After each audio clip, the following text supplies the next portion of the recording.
we've got the head, which is incredibly heavy. Anybody who's ever had a horse bash them will know that this head is very heavy. So this is the famous atlas here, the first of the neck vertebrae, and the neck vertebrae actually are running down here, and then they curve up towards the back. We tend to think that, oh, this must be the spine up here, but it isn't. It's a massive ligament that runs along the top and actually right the way through into the tail itself.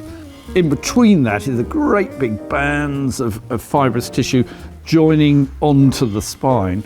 It suspends the head, and if you watch the galloping horse, it's a part of a balancing mechanism that when they thrust forward, it goes forward, and then as they're pushing back, it comes back. This is yet another energy-saving device. The bigger and stronger that is, the less that the muscles of the neck have to work just keeping the head up.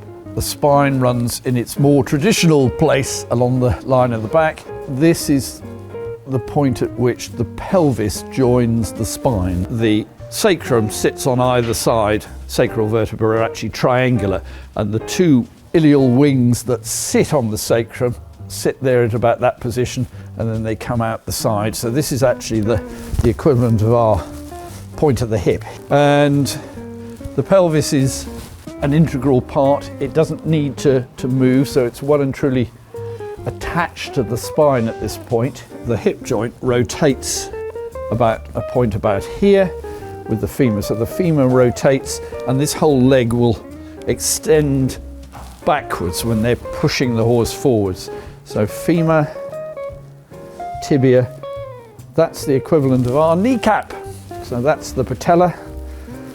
Tibia and the fibula are pretty much joined together in the horse, and then hock, and then from there on downwards is pretty much a mirror image of the front leg. Changes have occurred over time. The limb started life as the standard 5-toed limb that all mammals have, and slowly but surely it's changed over a period of time so that the horse runs around, instead of on 5 toes, it runs around on a single column of bone. And as a result, all the weight of the limb is very much at the top end. And it just means that they're able to propel themselves forward at a much greater rate. An important part of what makes a racehorse.